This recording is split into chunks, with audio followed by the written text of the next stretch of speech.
Professora, eu apresentei de uma Oi. forma, coloquei em tela cheia, não apareceu. Vou colocar de outra forma aqui para ver se ele vai ficar tela cheia para vocês, hein? Ainda não tinha aparecido mesmo, estava na projeção do PowerPoint só.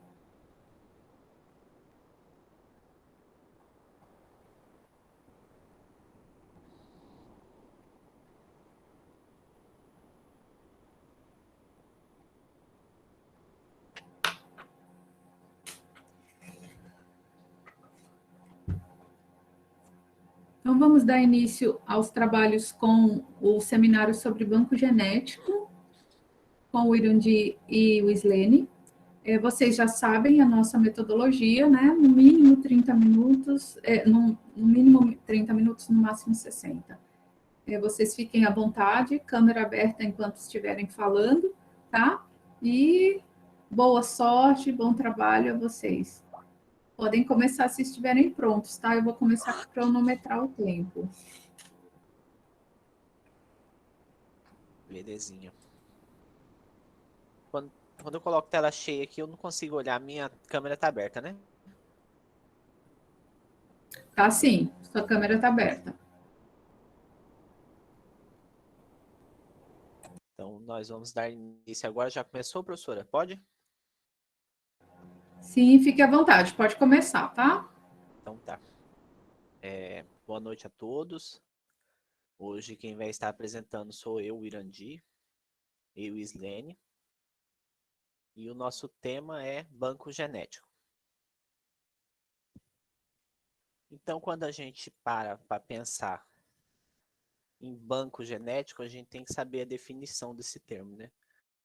Bancos genéticos são bancos de germoplasma, ou seja, são lugares que conservam materiais genéticos de animais, vegetais ou também de micro-organismos.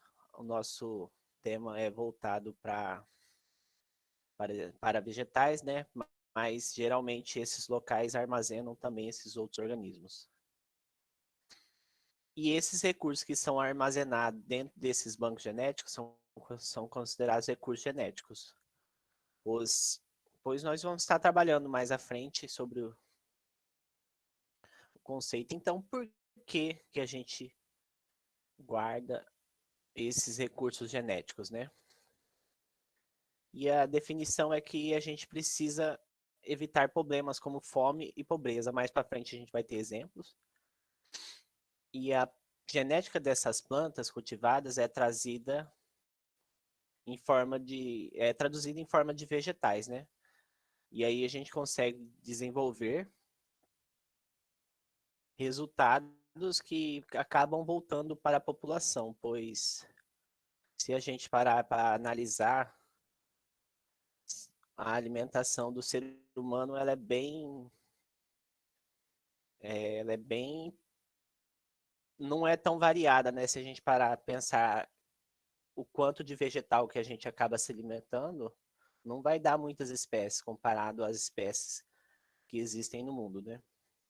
E aí, por causa disso, a gente tem esses bancos genéticos que vai dar variabilidade genética para esses alimentos que a gente tem, para que se alguma eventual desastre, a gente possa a gente possa ter outras espécies desses vegetais para a gente poder se alimentar. E aí, dessa forma, esses recursos genéticos acabam guardando genes de grande importância para o melhoramento de plantas. A gente vê tanto aí as pessoas mexendo com melhoramento genético para aumentar a produção, né? E aqui a gente trouxe um exemplo para mostrar a importância que tem de ter esses bancos genéticos, né? Aqui a gente trouxe um exemplo que ocorreu na Europa em 1845, que nessa época essa população lá da Irlanda, eles se alimentavam basicamente dessa espécie, que é a batata, né? Solano tuberosum.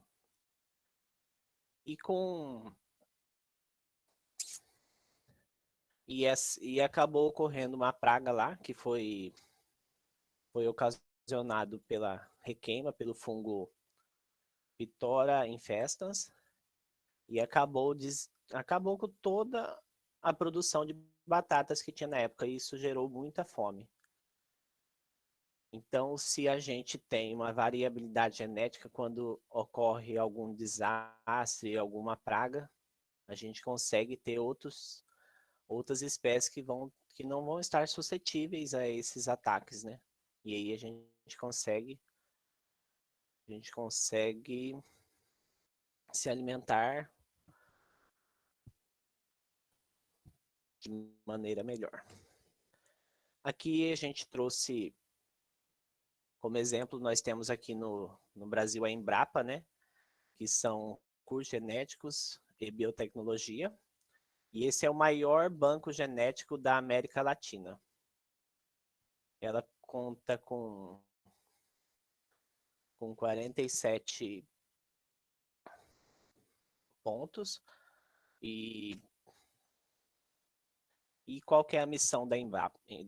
É viabilizar soluções de pesquisa, desenvolvimento, inovação e recurso genético para a sustentabilidade da agricultura brasileira. Então,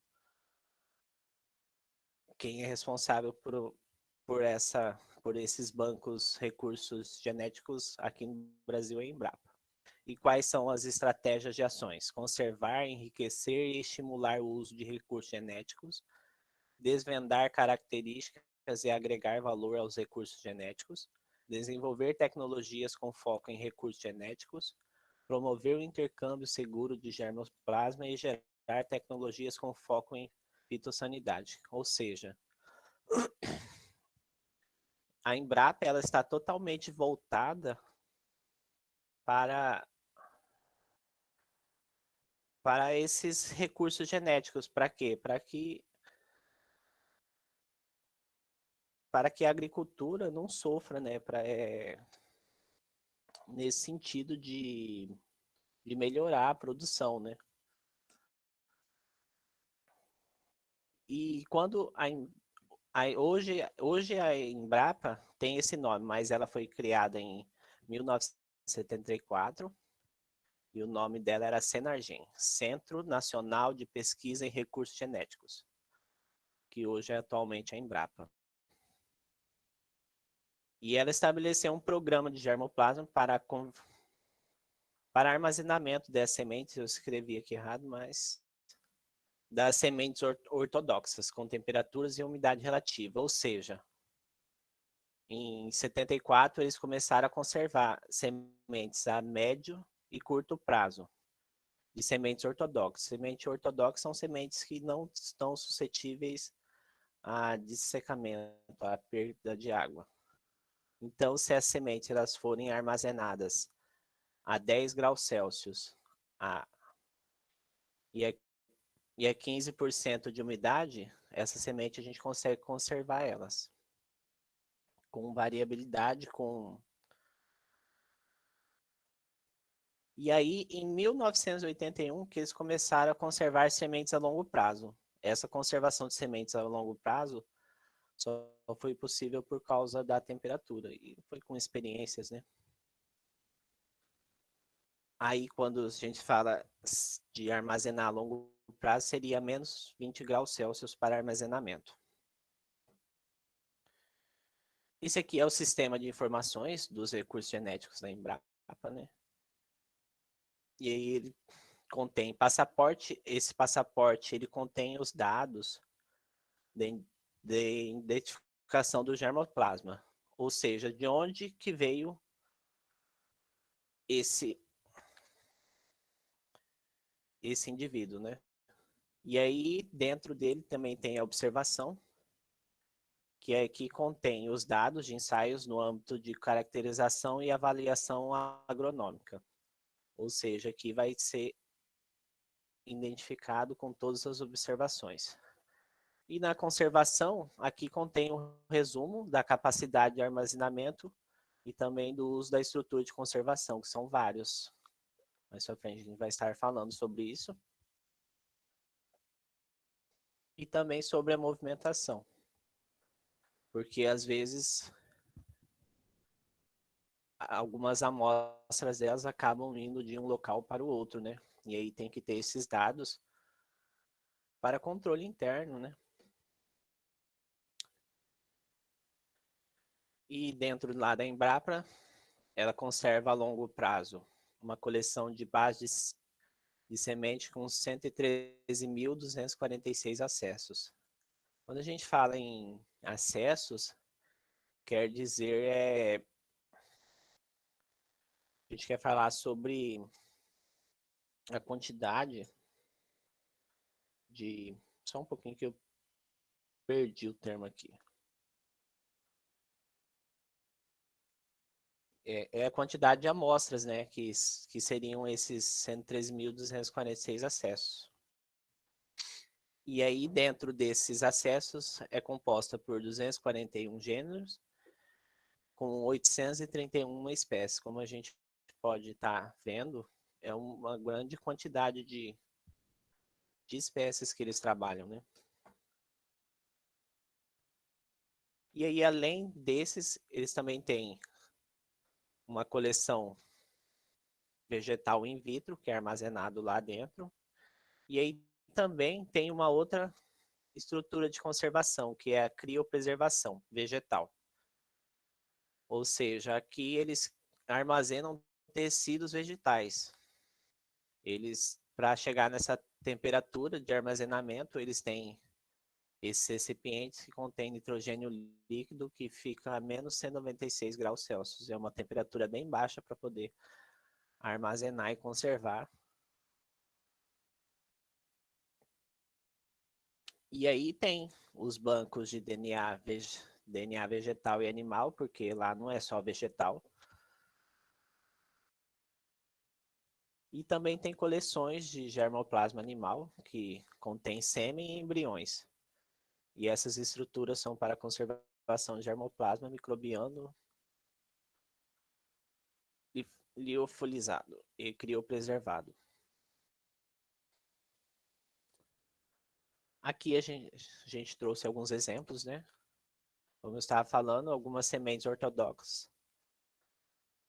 Se elas podem ser armazenadas a longo prazo, a menos 20 graus Celsius, e se forem armazenadas entre 5 e 10 graus Celsius, é O considerada... Irandir, Oi, o professora. Irandir, tem como você aumentar o volume do seu microfone? Os meninos estão reclamando que está baixo. Desculpa. Melhorou? Não. Oi. Ai, ó, o pessoal está falando aqui que está. Oi. Melhorou ou não? Melhorou. Tá bom agora? Tá, para mim tá Ou ok. não? Pessoal, pode escrever no chat se vocês estiverem ouvindo, tá? Melhorou, Porque ó, o pessoal tá falando. se não tiver, eu vou tentar trocar de microfone. Não, para mim tá tranquilo, viu? Pode continuar assim. Então tá. Desculpa. Então, aqui a gente trouxe como exemplo a conservação de sementes a longo prazo, que aí seria, igual eu já falei anteriormente, a menos 20 graus Celsius, para ser considerada a longo prazo, ou a médio e curto prazo, que seria entre 5 e 10 graus Celsius. E aí a umidade seria em torno de 7%, para que essas temperaturas deixem essas sementes viáveis, né? A esse tempo que ela vai ficar armazenada.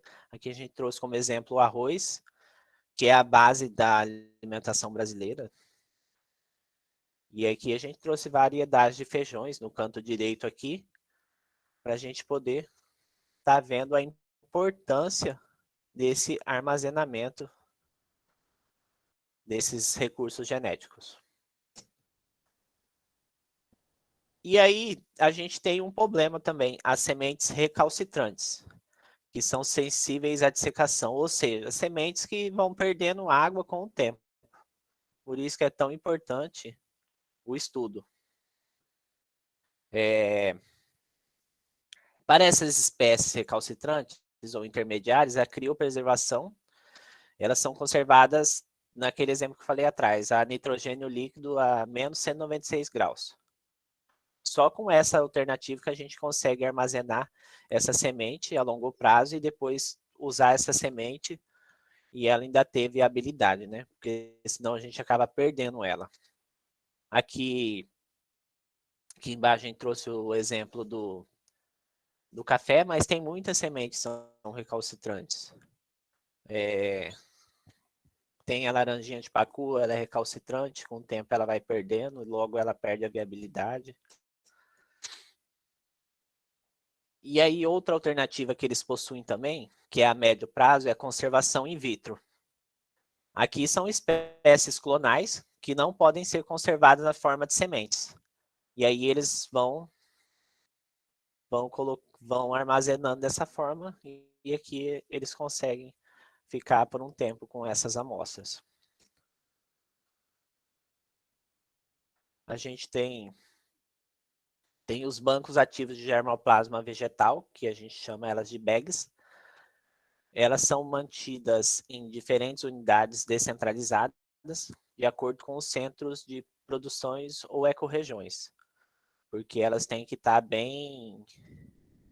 Elas têm que estar no centro de produções, né? Porque é mais fácil acesso para armazenamento. E a conservação é a médio e longo prazo. Aí possui a multiplicação e a regeneração do germoplasma, a caracterização, a documentação e o fornecimento do material para atendimento aos pedidos de intercâmbio da cultura do bag. Então, esses são os processos para que possa passar de um local para outro, porque às vezes é necessário. A conservação do acervo nos bags é feita na forma de semente, em câmeras frias, para conservação a médio prazo. Temperatura, como já falei, atrás entre 5 e 10 graus Celsius, em campo. Para espécies clonais perenes que possuem sementes de comportamento recalcitrante. E aí essa conservação em telados, caso vegetação, ou em cultura de tecidos, conservação in vitro. E aí, dentro dessas bags, a gente tem 127 bancos ativos de germoplasma dentro da vertente vegetal do portfólio de recursos genéticos da Embrapa. E estão nessas 38 unidades descentralizadas. Bom, eu vou falar um pouquinho sobre a estrutura de um banco de germoplasma. Então, como podemos ver na imagem, né, está ilustrado, podemos comparar um banco de germoplasma a um álbum de fotos no computador. E dentro do álbum, todas as fotos elas estão organizadas em pastas. E as pastas, nesse caso, são cada espécie de planta presente no banco. E em grandes bancos de germoplasma, o número de espécies é enorme. Então, dentro das pastas estão as fotos nas mais variadas poses e ângulos, e essas fotos representam os diferentes tipos de materiais genéticos existentes em uma espécie. Então, podem ser cultivares elite, plantas ancestrais, cultivares de outros países, entre outras. Então, nesse exemplo, estão representados alguns tipos de feijão. Pode passar, Ida. Aqui é uma imagem de uma câmara fria da Embrapa mesmo, né, onde eles fazem o armazenamento das sementes. Aqui é onde é realizado o armazenamento em criopreservação, como o Irandi já disse, e também a conservação in vitro, né, onde é usado os tubos de ensaio.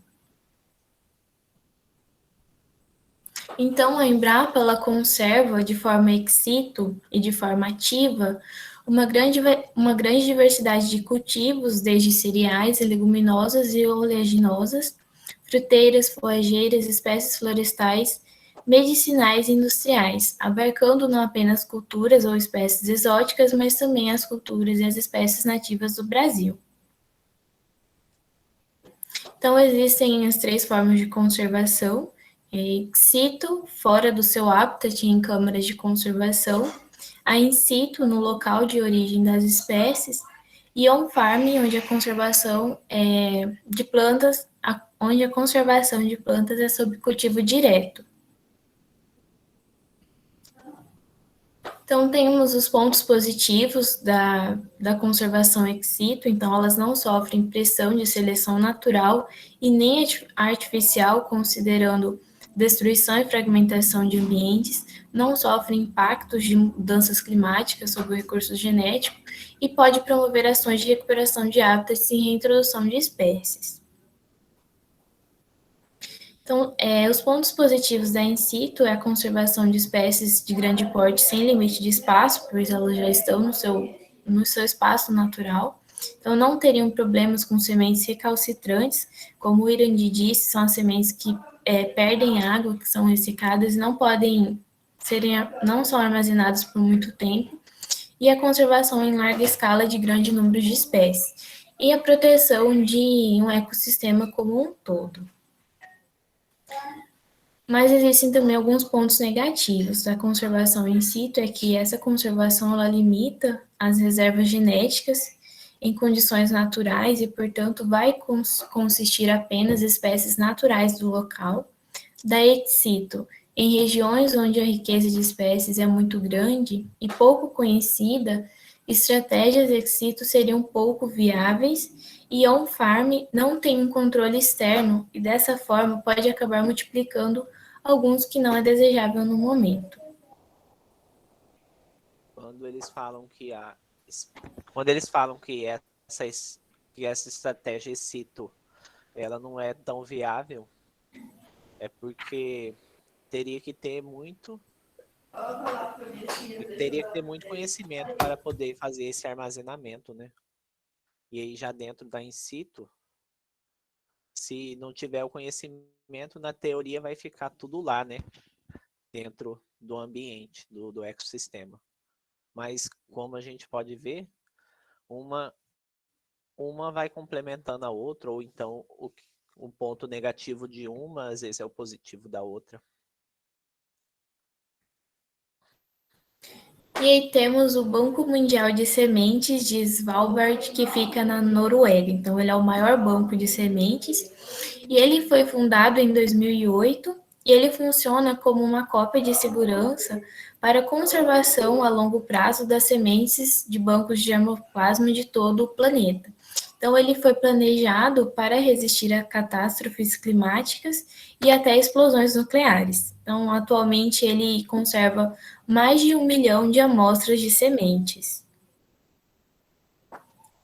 Então, ele tem a capacidade de armazenamento de 4,5 milhões de variedades, e entre as sementes armazenadas encontramos o arroz, o trigo, com mais de 150 mil amostras de cada, e a cevada, com 80 mil amostras, representando o maior número de variedades conservadas no banco. Então, na imagem, nós observamos a forma com a qual ele foi construído, então ele está dentro de uma montanha, e lá é um ambiente muito frio também, então ele foi construído, né, arquitetado para que nenhum dano ocorra caso haja algum tipo de catástrofe climática. Então, nossas espécies, grande parte já estão armazenadas em segurança. Aqui no Brasil, existe o maior banco de material genético de cacau, e ele é mantido pela Comissão Executiva do Plano de Lavoura Cacaueira, que é o CEPLAC. Então, mais de 53 mil espécies de cacau coletadas ao longo de vários anos são preservadas vivas na Estação de Recursos Genéticos do Cacau, José Haroldo, em Marituba, no Pará. Então, esse banco, ele, além de servir como abrigo de biodiversidade e potencialidade de pesquisa científica, ele também promoveu uma transformação no ambiente, pois a área onde eles estão plantadas antes era um pasto totalmente desmatado e hoje em dia ela abriga as plantas e tem uma floresta com várias espécies nativas da Amazônia e exóticas.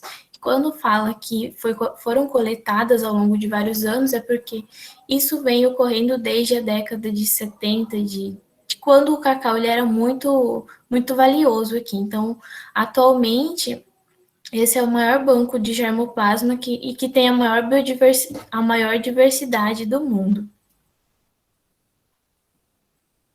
Pode passar. E aí existe o Centro Internacional de Melhoramento de Milho e Trigo, e esse centro, ele compreende mais de 28 mil coleções únicas de sementes de milho e 150 mil de trigo.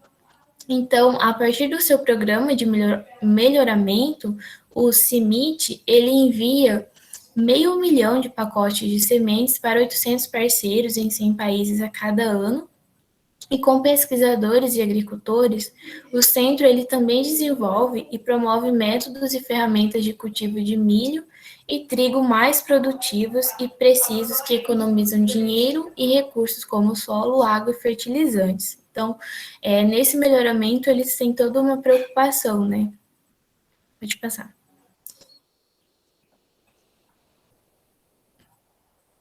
E existe também o Instituto Internacional de Pesquisa do Arroz. Então, esse instituto, ele, pelo que eu vi do site deles, eles se preocupam muito com a questão da fome e da segurança alimentar das pessoas, e atualmente esse instituto ele está desenvolvendo variedades de arroz biofortificado com conteúdo enriquecido de micronutrientes, como a provitamina A, o ferro e o zinco, e está também identificando variedades de arroz com índice glicêmico mais baixo e propriedades antioxidantes.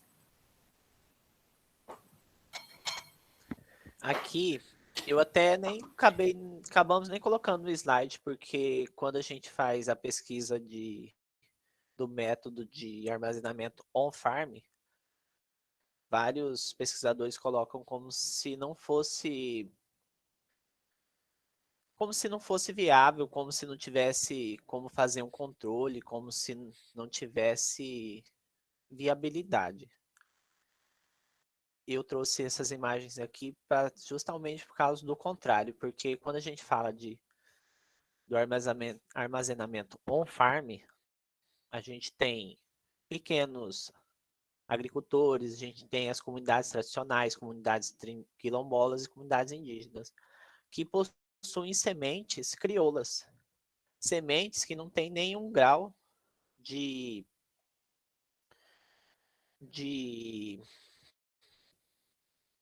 elas não são alteradas geneticamente, né? São sementes naturais e são super importantes. Eu pude estar indo na feira na festa da banana, no quilombola da Mutuca, em Cuiabá, e eu sei o tanto que é importante essa troca de semente e essas pessoas armazenando sementes.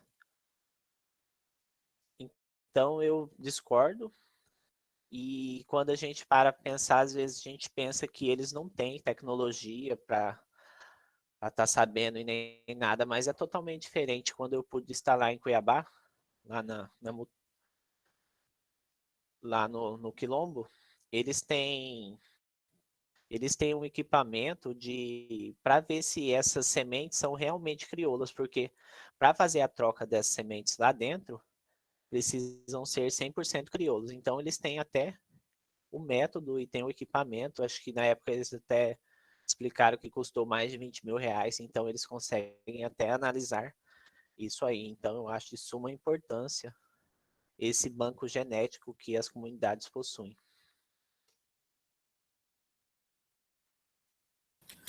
Sobre os desafios futuros na conservação dos recursos genéticos. Então, atualmente, novas tecnologias de preservação das espécies vegetais estão sendo desenvolvidas. A criopreservação, que é a técnica de conservação em nitrogênio líquido, a menos 196 graus, é uma técnica já utilizada em bancos de germoplasma animal e vem sendo estudada e aplicada para as espécies vegetais com sucesso. Então, precisaremos contar com todos os recursos para combater a desnutrição, enfrentar os desafios de plantar em condições adversas e, finalmente, alimentar o mundo. Nenhuma estratégia sozinha pode responder pela adequada conservação. Como ambas são complementares, devem ser utilizadas em conjunto para o sucesso da conservação. E é isso, a gente trouxe um vídeo que eu vou estar colocando agora, porque às vezes a gente não consegue expressar aqui na apresentação o quão é importante esses bancos genéticos. E eu acho que o vídeo vai estar mostrando melhor para vocês, só para ter uma ideia. Ele não é muito longo, vou estar passando agora.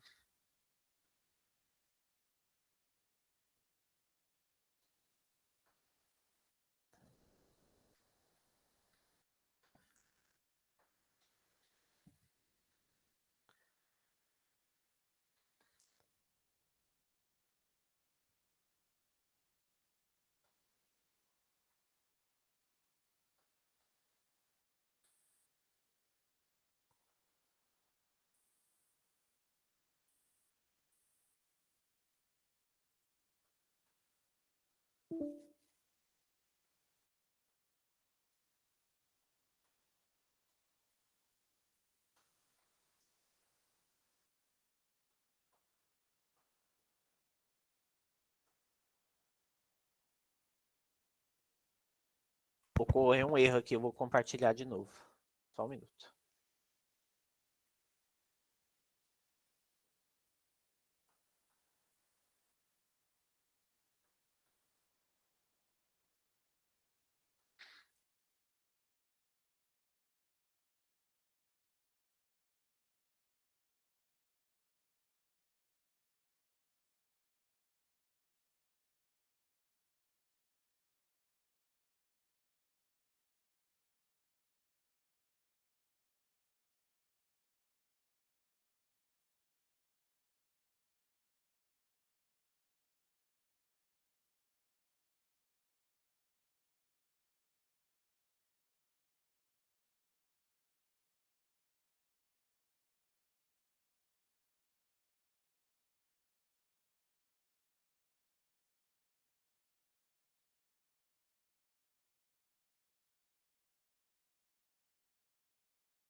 Quando vai ao supermercado, o consumidor normalmente encontra 3, 4 ou no máximo 5 variedades de cada alimento.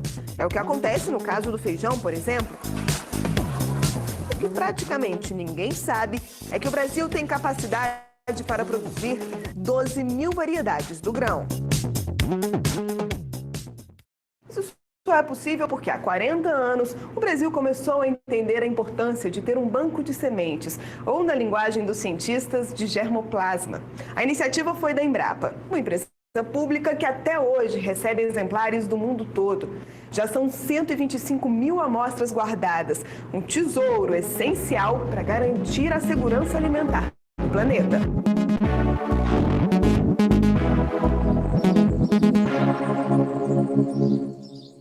Essa variabilidade genética é que vai permitir que a gente possa, então, numa determinada situação, de uma praga ou de uma condição climática, gerar novas cultivares que podem ser utilizados para a agricultura.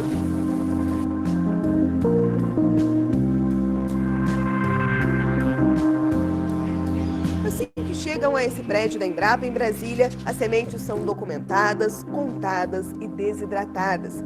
Depois disso, o material é submetido a um controle de qualidade. E as amostras que passam no teste são colocadas em câmaras frias como esta. Aqui, a temperatura é de menos 20 graus. Nós precisamos de duas condições para que as sementes permaneçam vivas por longo período de tempo, que é o que a gente precisa aqui. Então, uma dessas condições é que as sementes tenham baixo conteúdo de água, né? Ela não pode ter muita água dentro dela, porque outra condição que a gente precisa é baixa temperatura.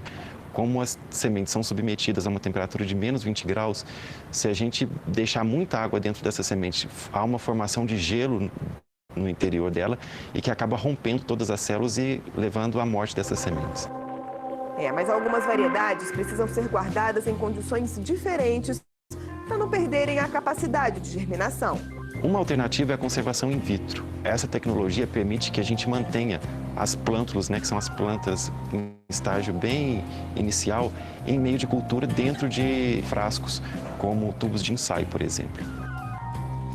No maior banco genético de sementes da América Latina, estão conservados materiais capazes de gerar milhões de plantas, de árvores frutíferas a leguminosas, de grãos trazidos para o país na época do descobrimento, a remanescentes da Mata Atlântica.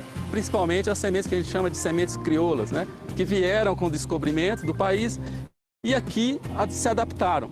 E nós temos feito um esforço muito grande no sentido de que todo esse material genético seja preservado, porque isso é um patrimônio brasileiro.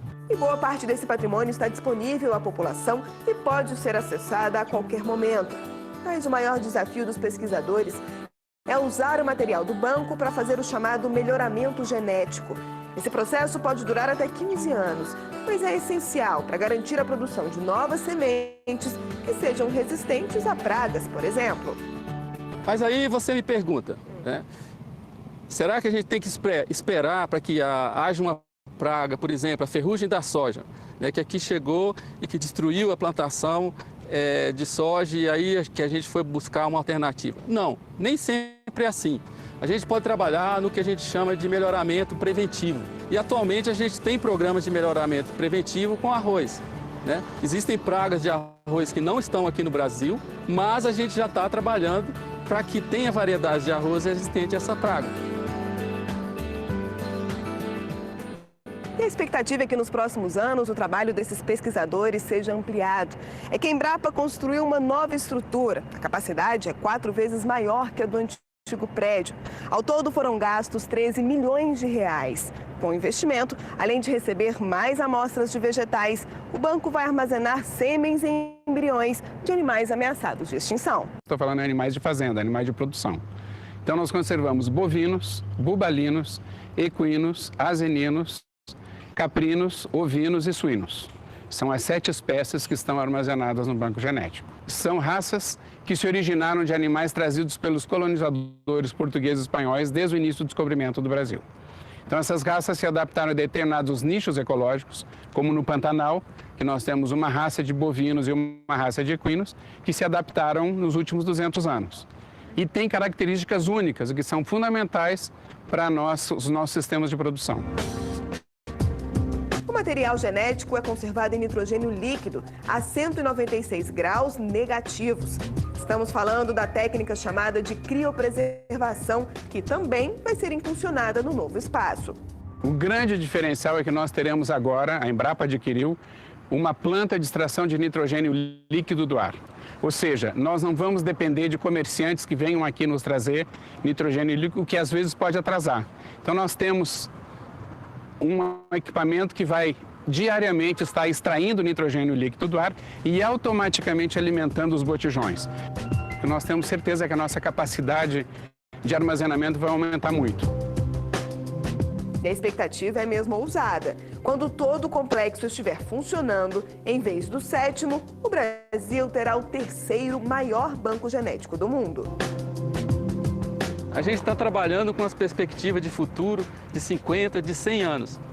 Essa estrutura deve ficar aí, né? Ela tem toda a estrutura moderna dos laboratórios de in vitro e de criopreservação, de banco de DNA, tudo de animal, planta e micro-organismo.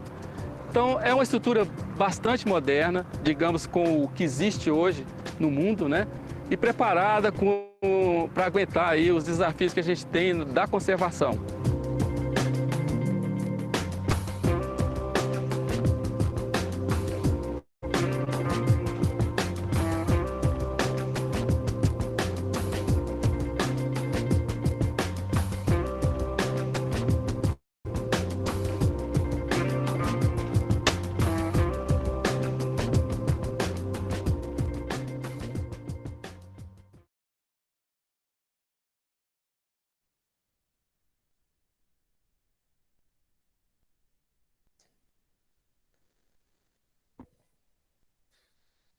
E é isso aí. Eu queria saber se alguém tem alguma pergunta.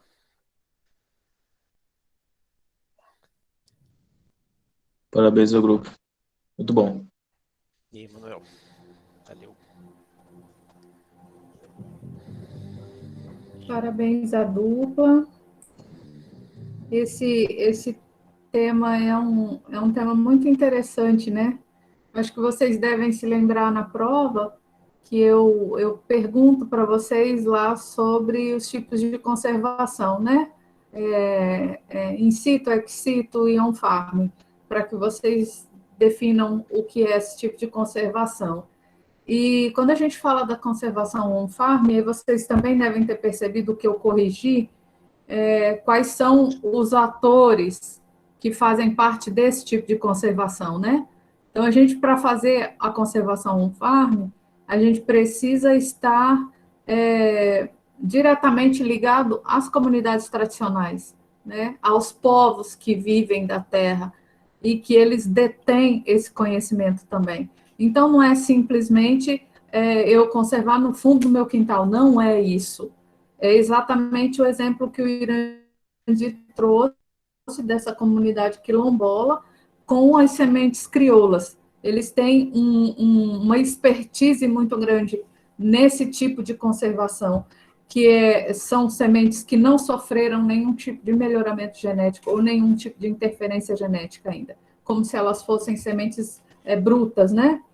E a gente, usando aquele exemplo que vocês trouxeram lá no início da apresentação, sobre o pessoal que comia só batata na Irlanda, foi um índice de mortandade muito grande, porque o hábito alimentar era exclusivo, eles só comiam batata. Quando vem o Phytophthora, que até então era um fungo, e aí hoje a gente sabe que é um protista, ele disseminou todos os plantios de batata naquele lugar. E houve uma mortandade, houve fuga de pessoas fugindo para outros espaços para fugir da fome. Como eu falo para vocês desde o início da disciplina, nós temos o nosso hábito alimentar muito restrito e nós temos potencial para muito mais, né? Para muito mais. Moramos num país tropical de uma diversidade única, mas a nossa concepção ainda é muito limitada, porque a gente vive de hábitos que nos trouxeram, né? Que os nossos colonizadores nos trouxeram. Então, a gente come coisas específicas há anos, há anos. A abertura para novos alimentos, seja de origem vegetal ou de origem animal, para nós é muito restrita, a gente não... eu vou comer jacaré. Não, a gente não tem assim, essa abertura tão né, tranquila para comer jacaré. Não que jacaré é ruim, ou que jacaré vai ser barato ou vai ser caro, não estou dizendo isso. Estou dizendo de concepção, né? De concepção. Quem já ouviu falar que a gente tem um monte de capivara por aí, que a carne de capivara é um pouco mais forte, mas é uma carne que também é saborosa. Quem já ouviu falar? Eu nunca comi uma capivara. E a prenhez da capivara dá um monte de capivarinhas, enquanto a gente come a vaca, que ela dá um bezerro, né?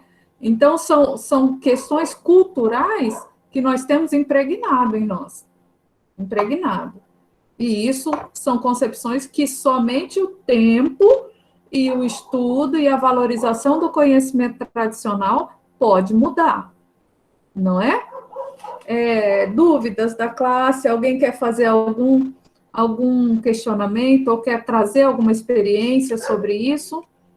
Professora, quando eu fui lá na Mutuca, que faz um tempinho que eu fui, eu fiquei impressionado lá com a tecnologia que eles têm. Eles, inclusive, lá onde eu fui, eles têm um jeito de fazer plantio que eles não podem, por exemplo, milho ficar perto de alguma... Se tem alguma fazenda que planta milho ali, eles não podem, porque vai contaminar o milho deles.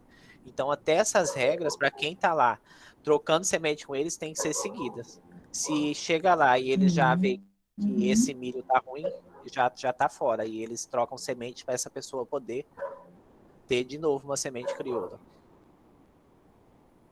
É muito interessante. Existe rigor, existe regra Não é porque não está vinculado diretamente ao Qualis da CAPES que não é ciência, né? É lógico que é ciência e é óbvio que tem que ser valorizado também.